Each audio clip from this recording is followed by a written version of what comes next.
मराठी, सकारात्मक पारदर्शी पत्रकारिता। बेळंकीत ज्ञानेश्वरी पारायण सोहळ्याला मोठ्या भक्तिभावात सुरुवात। पाहूया बेळंकीचे पत्रकार बाळासाहेब गुरव यांनी दिलेली सविस्तर माहिती। सालाबाद प्रमाणे बेळंकी येथे कैलासवासी सद्गुरू तात्यासाहेब वास्कर महाराज यांच्या कृपाशीर्वादाने व हभप कैलासवासी गुलाब बापू गायकवाड यांच्या प्रेरणेने श्री ग्रंथराज ज्ञानेश्वरी पारायण व अखंड हरिनाम सप्ताह सोहळ्यास मोठ्या भक्तिभावात सुरुवात झाली। रविवार 8 मार्च रोजी सकाळी हभप शंकरराव बाबूराव गायकवाड यांच्या हस्ते विनापूजन करून पारायण सोहळ्यास सुरुवात झाली। यावेळी ज्ञानेश्वरी ग्रंथाचे वाचन करणारे व्यासपीठ चालक म्हणून हभप रामचंद्र गुरव महाराज हेही उपस्थित होते। ज्ञानेश्वरी पारायण सोहळ्यामुळे बेळंकीत भक्तिमय वातावरण निर्माण झाले आहे।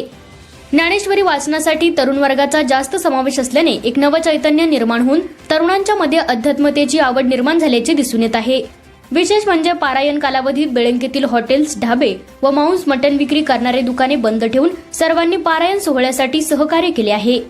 पाहूया यावेळी बोलताना व्यासपीठ चालक रामचंद्र गुरव महाराज बोलताना म्हणाले, बेळंकी गावामध्ये सालाबाद प्रमाणे श्री ग्रंथराज ज्ञानेश्वरी पारायण व अखंड हरिनाम सप्ताह सोहळा आज सुरू झालेला आहे। तर एक गावातील ग्रामस्थ, बंधू भगिनीने, महिला मंडळ, सर्व पुरुष मंडळी, वारकरी सर्वांच्या सहकार्यातून हा पारायण सोहळा आज सुरू झालेला आहे।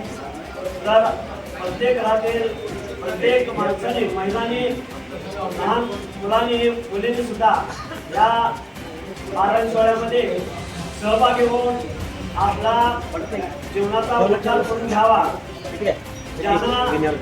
हा ग्रंथ ज्ञानेश्वरी अतिशय पवित्र असणारा हा ज्ञानेश्वरी ग्रंथ याचं पारायण सुरू झालेलं आहे। ज्यांना या ग्रंथाचं वाचन करायचं असेल त्यांना या ग्रंथाची उपलब्धता आपल्या या बेळंकी गावातील सर्व वारकरी बंधूंनी याने ग्रंथाची उपलब्धता करून दिलेली आहे।